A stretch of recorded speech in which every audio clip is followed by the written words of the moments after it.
A paz do Senhor Jesus, minhas queridas, vamos para a nossa última lição desse segundo trimestre, né?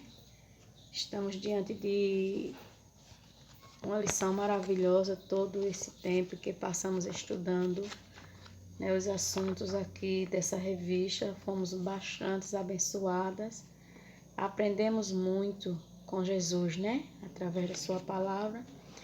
E hoje vamos tratar desse assunto aqui, quando Paulo convoca a igreja para estar preparado para vencer todas as batalhas espirituais. Temos acompanhado as leituras diárias no decorrer da semana, onde temos aprendido muito, né, com o Todo-Poderoso Deus e a nossa irmã Elizabeth, como sempre, trazendo aqueles áudios abençoados com a palavra de Deus e reforçando algo mais que o Espírito Santo tem colocado em seu coração. A nossa lição de hoje, o título é A Batalha Espiritual e as Armas do Crente. Graças a Deus que temos armas à nossa disposição para vencer as ciladas do adversário da nossa alma. A introdução dessa lição diz o seguinte: ao finalizar a epístola aos Efésios, o apóstolo convoca a igreja para lutar e resistir aos inevitáveis conflitos contra as forças espirituais da maldade. Nessa batalha, a fim de suportar os ataques e se manter firme na marcha contra o mal, os soldados de Cristo precisam revestir-se de toda a armadura de Deus. É o que veremos nesta lição. Os soldados de Cristo necessita, não tem como vencer as ciladas, as potestades, né? Vencer as afrontas, os laços do adversário da nossa alma. Não tem como vencer despreparado. Nós precisamos nos preparar. E Deus, através da sua palavra, tem nos dado segurança de que nós somos capazes sim de vencer, porque as armas estão disponíveis para todo o cristão. E o primeiro tópico dessa lição diz o seguinte: o preparo espiritual do crente para a batalha. E diz assim: fortalecidos no poder do Senhor. A expressão na forma passiva, fortalecei-vos no Senhor, indica que não temos poder em nós mesmos. Glória a Deus. Não temos poder em nós mesmos. Esse excelso poder nos é conferido pela comunhão com Deus em Cristo, por meio do Espírito Santo. Eu, estudando essa lição, observei que ela é bem clara, né?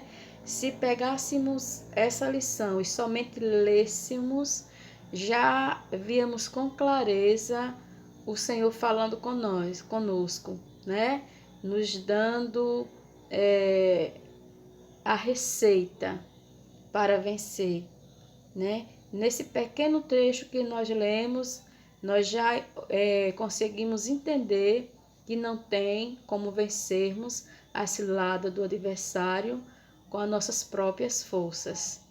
Nós precisa haver um interesse, precisa haver um esforço para se armar, para estar preparado para o dia da adversidade. E nós não podemos de maneira nenhuma vencer com as nossas próprias forças, não é mérito nosso. Nós temos que buscar essa força, né, no Senhor. Precisamos estar fortalecidos por meio da renovação da mente, na vida em santidade e ser cheio do Espírito. A vitória não pode ser alcançada por outro meio. Conhecer as Escrituras sem a devida obediência é frequentar os cultos sem a genuína conversão, não são assim suficientes. Não obstante, o poder de Deus está disponível aos fiéis para pisar serpentes, escorpiões e toda a força do inimigo. Glória a Deus. Está disponível para mim, para as irmãs, está disponível para todos os cristãos, né?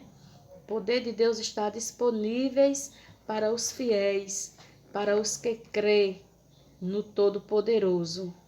Nós precisamos entender que de nós mesmos não conseguimos vencer coisa alguma se não buscarmos força no Todo-Poderoso Deus, buscar força em Jesus Cristo. E para que isso aconteça, para que nós tenhamos essas condições de vencer o mal, nós precisamos ser cheios do Espírito, nós precisamos ter comunhão com Deus, nós precisamos ser aquele filho que está em todo tempo buscando estar na posição a que o Pai se agrada, para que a gente venha vencer.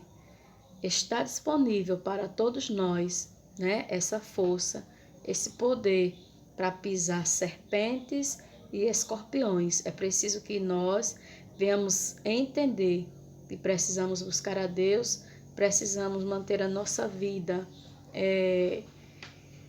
bem segura com Cristo, precisamos manter em contato, não podemos de maneira nenhuma perder o contato com o Todo-Poderoso. Diz aqui no segundo subtópico do primeiro tópico: vigilantes em oração e súplica. Vigilantes em toda a oração e súplica. Paulo enfatiza a necessidade de uma vida cristã permeada pela prática da oração. Não é possível entrar em combate sem a cobertura de tão preciosa arma espiritual. A oração é uma arma poderosa. Oração, como nós já aprendemos, é falar com Deus, manter-se em contato com Ele, de dia, de noite, em todo tempo, buscando orientação de Deus para as nossas vidas. Então não tem como vencer nada sem a oração. Precisamos, como se diz, andar de joelho, né? Glória seja dada o nome santo do Senhor por isso.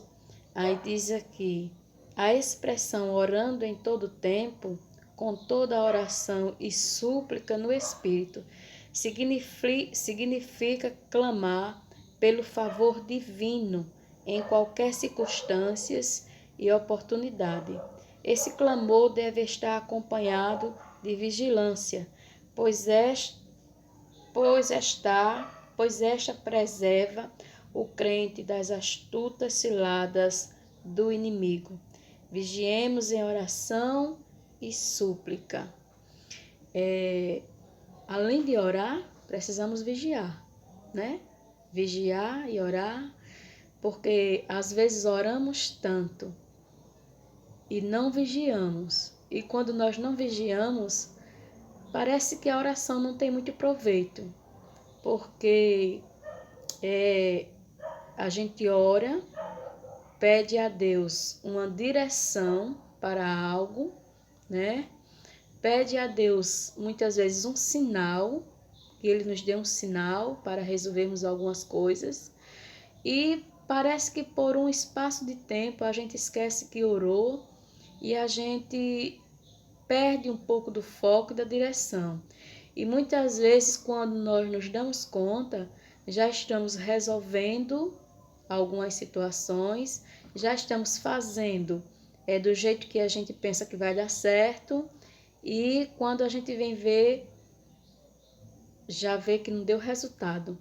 E muitas vezes o resultado nos traz circunstâncias que não são boas, né?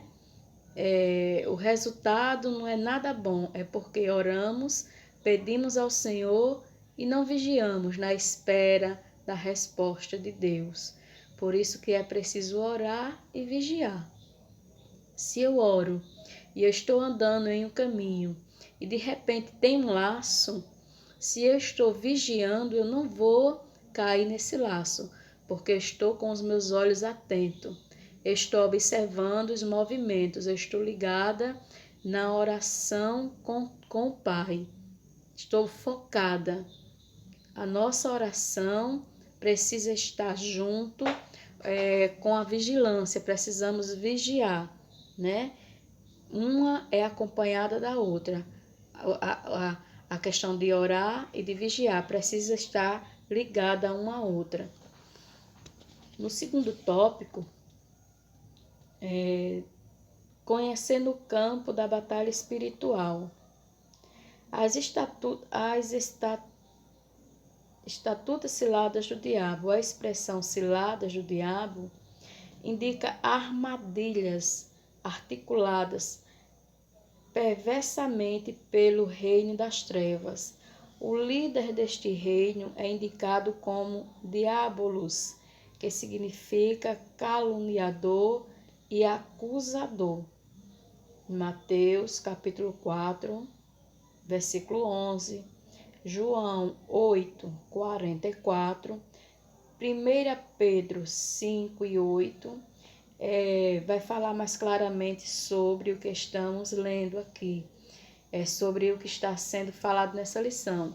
Eu não estou lendo com as irmãs, conferindo agora mesmo por causa do tempo do nosso vídeo, né? Então, diz aqui que ele é caluniador e acusador. Aí diz aqui, tomado de fúria por meio do espírito do erro. Ele prepara laços com o propósito de destruir a igreja de Cristo. Algumas das suas astúcias são confundir a mentira com a verdade,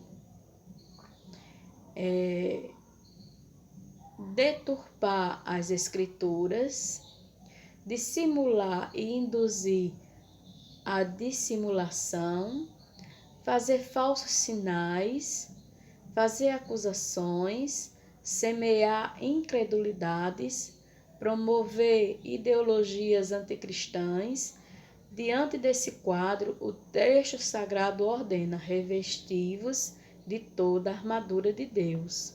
Revestir não é nada mais do que você se proteger mais ainda.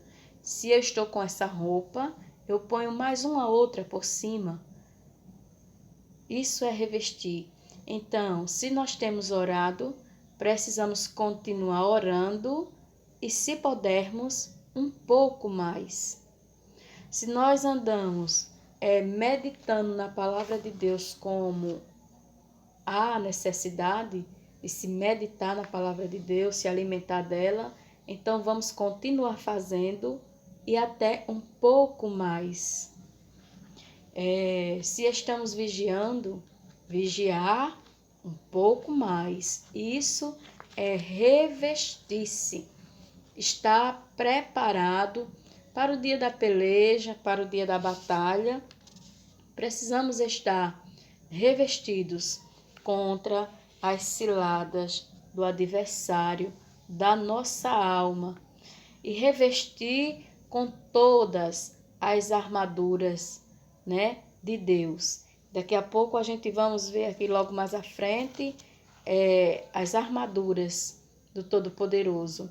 Aí diz aqui o conflito contra o reino das trevas. Paulo enfatiza que esse conflito não é contra carne e sangue. Nós temos falado bastante sobre isso no decorrer de todo esse segundo trimestre na lição. Na verdade, nós precisamos entender, irmãs, de uma vez por todas, que a nossa luta não é contra a carne nem contra o sangue. Muitas vezes a nossa vida, ela não é assim um avanço maior como deveria ter, porque nos perdemos um pouco pelo caminho, né? Muitas vezes acontecem algumas coisas em nosso meio e a gente esquece que a nossa luta não é contra a carne, nem contra o sangue. A gente tem que entender que por trás de um amigo, que por trás de um irmão, que por trás de alguém que está em nossa volta, né, que muitas vezes tenta nos atingir de alguma forma, nós precisamos ver que existem armadilhas por trás de algumas coisas, de alguns acontecimentos. E muitas vezes as pessoas não prosseguem na caminhada, não crescem espiritualmente porque não têm esse cuidado de entender que a nossa luta não é contra o nosso próximo, não é contra o nosso irmão, mas é contra as potestades. Glória a Deus. Não se trata de lutar contra o ser humano, mas contra o reino das trevas nas regiões celestiais. Essas declarações indicam que a batalha não é física, mas é travada no mundo espiritual. O conflito contra as hostes, que debaixo da autoridade do diabo, mantém os homens na escuridão.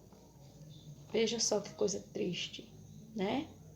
O conflito é contra as hostes, que debaixo da autoridade do diabo, né, mantém os homens na escuridão.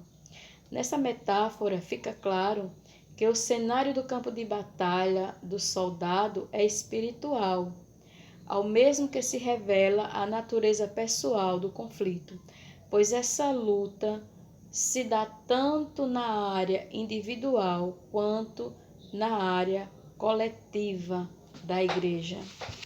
Quem já ouviu alguém dizer assim, que na igreja alguns irmãos eles não conseguem se entender. Alguém pode até não conseguir trabalhar lado a lado. Sempre um está em conflito com o outro. Glória a Deus. É porque essa peleja, essa luta, essas armadilhas do adversário da nossa alma, ela permeia, né? Não só no individual, como também em uma quantidade maior, né? Em uma quantidade maior. Não é só uma coisa física, não é uma luta só minha. Um exemplo, o inimigo tentar me destruir de alguma forma e ficar somente eu lutando contra as adversidades que me sobrevêm. Mas também esses conflitos acontecem também dentro das igrejas, né? Ele é travado no mundo espiritual e é preciso que haja uma vigilância mais avançada, né? Que cada um de nós venhamos vigiar mais. Depois dessa lição, irmãs, a gente já tem aprendido ao longo da nossa caminhada, e quando a lição vem é porque nós estamos precisando, né? Estamos precisando abrir mais os nossos olhos. Então, a partir desta lição que nós estamos estudando, com o Espírito Santo nos abrindo os nossos olhos, precisamos prestar mais atenção ao que acontece em nosso meio. Como acontece, precisamos saber de que direção está partindo. Muitas vezes há em nós algumas coisas que é do nosso caráter, mas outras nem tanto, né? Existem coisas que são laços mesmo do adversário da nossa alma e que nós precisamos aprender a lutar contra essas armas do adversário. Nós precisamos lutar, nós precisamos abrir os nossos olhos. Glória seja dado o nome santo do Senhor. Aí diz, o conflito é contra as hostes, que debaixo da autoridade, estou relendo de novo, debaixo da autoridade do diabo, mantém homens na escuridão. Nessa metáfora fica claro que o cenário do campo da batalha do soldado é espiritual, ao mesmo que se revela a natureza pessoal do conflito, pois essa luta se dá tanto na área individual quanto na área coletiva da igreja, né? Quanto na área coletiva da igreja. Então, você que trabalha lado a lado com seu irmão, ore mais, vigie mais. Quando você não estiver conseguindo se entender com ele, peça a Deus que lhe dê estrutura espiritual, né? Estrutura espiritual para vencer as ciladas, porque muitas vezes não é o nosso irmão que quer mostrar que pode mais. Não, não é. Muitas vezes o adversário lança na nossa mente, lança nos nossos ouvidos, faz chegar algo nos nossos ouvidos de uma forma que não foi dita, né, daquele jeito, né? Pensamentos que não devemos deixar que entrem na nossa mente, né? Não podemos de maneira nenhuma deixar o adversário da nossa alma fazer ninho sobre a nossa cabeça, pois a obra do Senhor é a maior, é a que sofre mais, é a maior prejudicada. Quando nós oramos e não vigiamos, quando nós não estamos atentos que a luta não é contra a carne nem contra o sangue. Aí diz aqui as agências da potestade do ar. Paulo indica que as forças do mal que marcham contra a igreja, contra os principados, potestades, príncipes das trevas deste século, e hostes espirituais da maldade. Estes seres são caracterizados por 3 aspectos. Eles são poderosos, né? Os títulos principais e potestades indicam poder, primazia e autoridade para agir. Príncipes das trevas são líderes de anjos caídos, que sob o comando do diabo exercem domínio.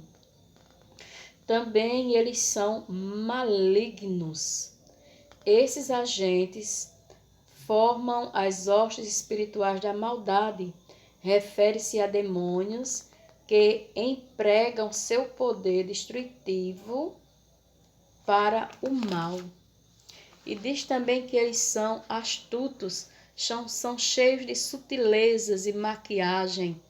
E maquiagem não, são cheios de sutileza e maquinam a queda da igreja. O trabalho dos demônios são maquinar, né? A todo tempo trabalha para destruir, para acabar com a igreja. Mas o sangue de Jesus tem poder. O nosso Deus é maior do que estes demônios, do que todo o principado, né? Nosso Deus tem o poder de todas as coisas. Então, nós como fiéis, como filhos de Deus, nós precisamos estar com a nossa mente bem aberta, bem ligada, a entender que existe esse reino aqui, né?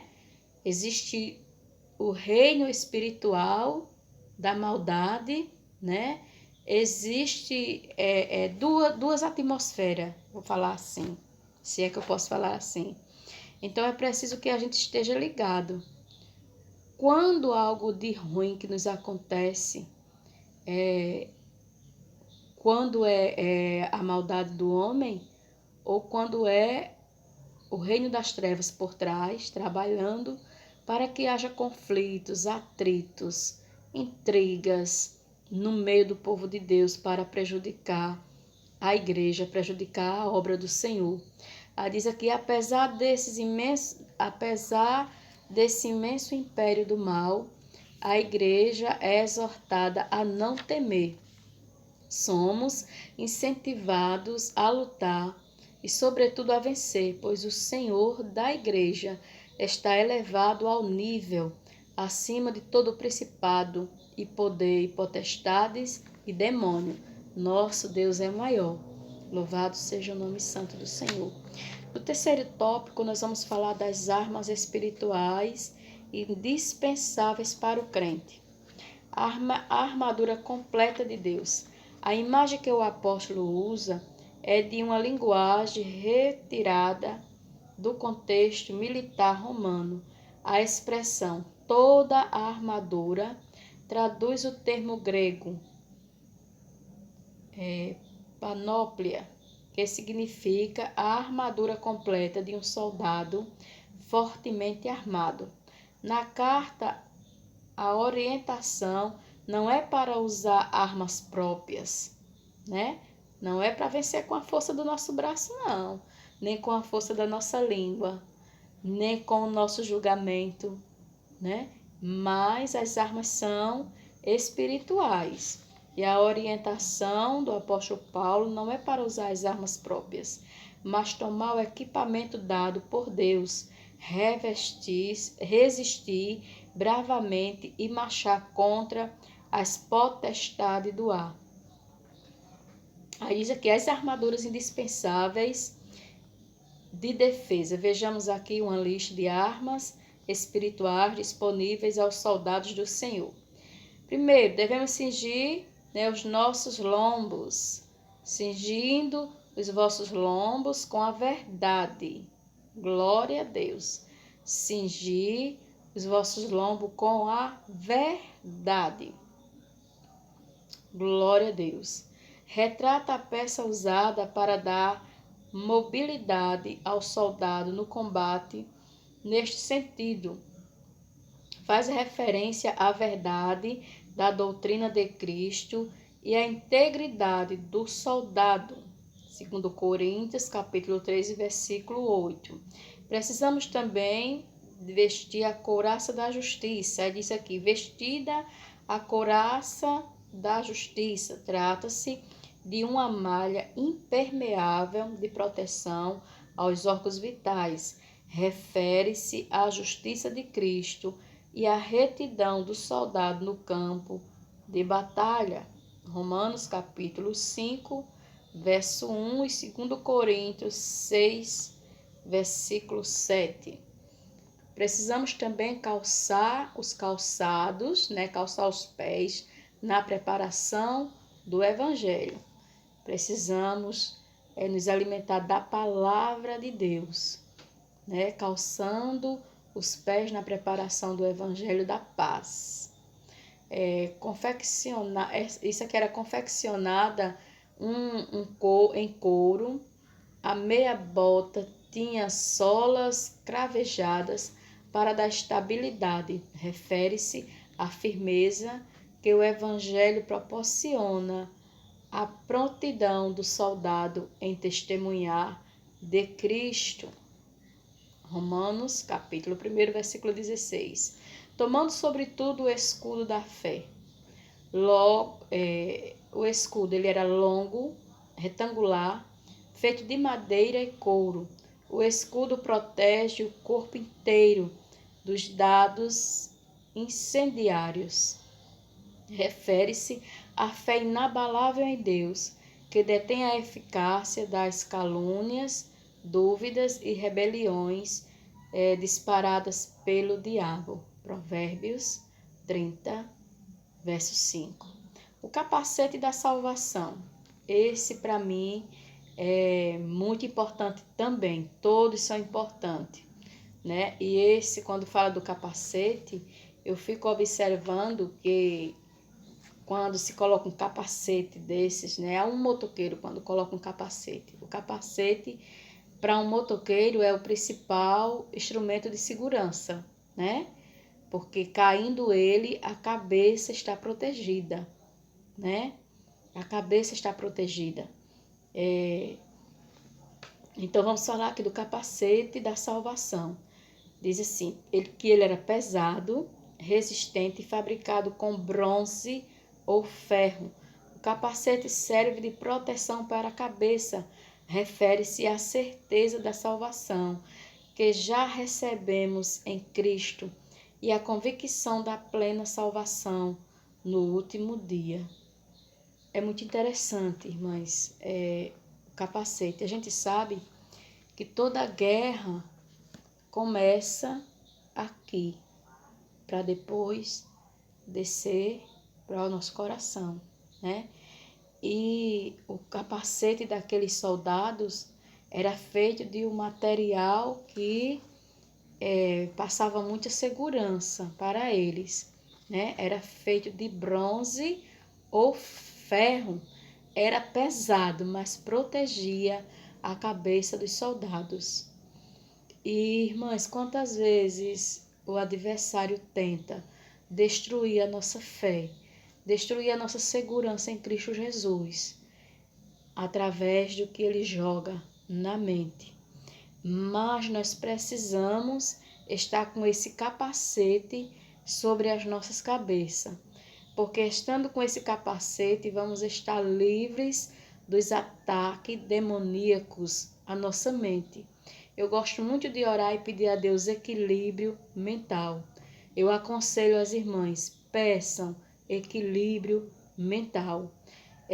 O equilíbrio mental vai nos ajudar a suportar algumas coisas, a ouvir algumas coisas e não nos deixar abater, muito menos morrer nem desviar a fé, né? Porque quando fala aqui do capacete, diz que refere-se à certeza da salvação. E quantas vezes o adversário vem na nossa mente nos acusar de que não temos condições de ter essa salvação. Quantas vezes ele luta para que a gente perca, né? Essa certeza, essa confiança de que nós estamos salvos em Cristo Jesus, de que nós verdadeiramente estamos libertos em Cristo Jesus. E quando ele lança seus ataques, primeiro vem na mente. Por isso que é necessário termos esse capacete da salvação sobre as nossas vidas, né?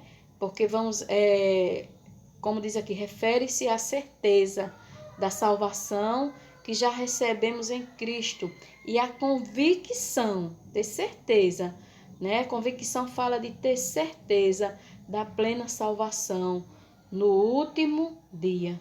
1 Tessalonicenses, capítulo 5, versículo 8 e 9 fala sobre isso. E a imprescindível arma ofensiva, finalmente, a espada do Espírito. A espada corta todo mal que vem pela frente. Glória a Deus. A espada do Espírito é a única arma disponível, tanto para a defesa quanto para o ataque. O termo grego para ela é machaira, identificada como espada curta. Isso significa que o combate é pessoal e o enfrentamento é diário e acontece corpo a corpo. A espada do Espírito é identificada como sendo a palavra de Deus, inspirada e penetrante. Ela deve ser usada tanto para resistir às ciladas do diabo, quanto para derrubar as fortalezas de Satanás.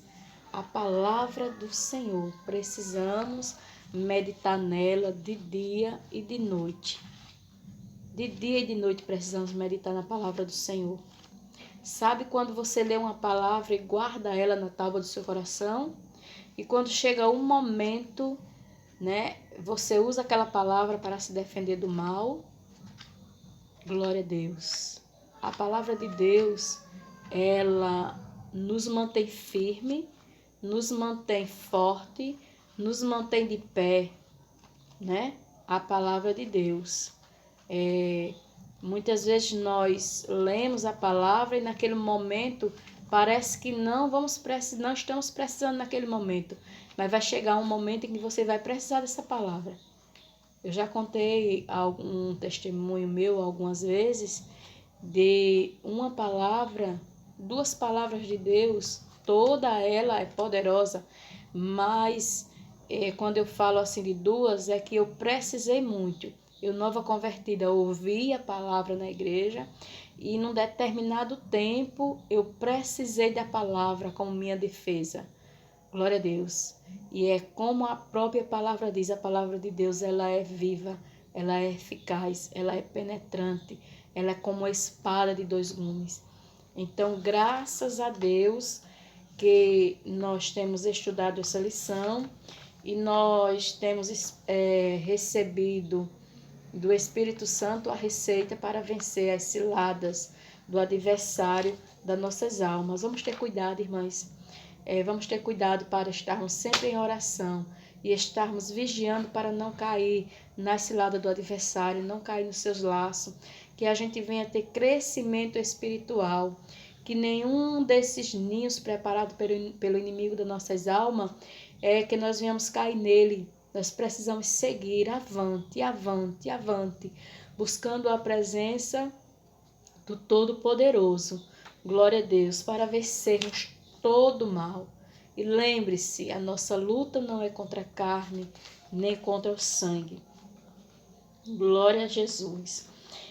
A conclusão dessa lição diz o seguinte: a vitória da Igreja de Cristo contra as forças do mal é garantida pela excelente grandeza do poder de Deus. Os ardis de Satanás não podem ser subestimados, porém, o reino das trevas não deve amedrontar o cristão.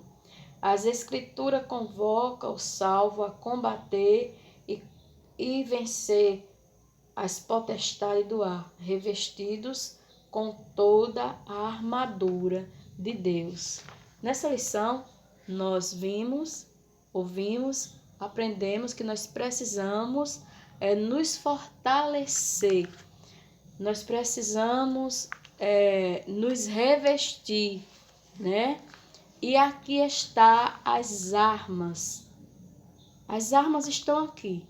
Se nós nos revestirmos de todas as armas de Deus, nós vamos com certeza vencer as ciladas do adversário da nossa alma. Nós vamos crescer na graça, no conhecimento, nós vamos estar firmes com Cristo Jesus. Não vamos estar perdendo nosso tempo em conflitos com a carne, né? Nem com o sangue, porque nós entendemos que a nossa luta não é contra a carne, nem contra o sangue. Nós precisamos, irmãs, nos manter unidas em Cristo Jesus para combater todo o mal, né? Tirar do nosso caminho todo garrancho, toda pedra de tropeço. Com a ajuda de Deus, né? Deus, Ele tem a sua palavra, né, ao nosso dispor. Ele é aquele que nos dá poder para pisar em serpentes e escorpiões. Para isso, como foi dito no início, né, aqui da lição, nós precisamos nos manter cheios do Espírito, com a nossa vida, né, no altar de Deus. Precisamos nos manter fortalecidos pela renovação da nossa mente e ter uma vida de santidade, uma vida em santidade. Então não há mal que possa nos abater. Que Cristo Jesus continue nos ajudando, abençoando a Igreja do Senhor, e vamos firme e avante até o dia em que Jesus mandar nos chamar ou vir arrebatar a sua igreja. Precisamos estar prontos para esse dia, seja para ir ao encontro de Cristo, né, mandando Ele nos chamar, ou para um arrebatamento. Nós precisamos, irmãs, colocar em prática. Se a gente passar o ano todo em uma sala de aula e não colocar em prática aquilo que nós estamos sendo ensinados pela palavra, não estamos fazendo nada. Nós precisamos ouvir a palavra de Deus e colocá-la em prática, aceitar a palavra dentro do nosso ser, colocar em prática. Só assim vamos ser vitoriosas. Que Deus abençoe a todos em nome de Jesus.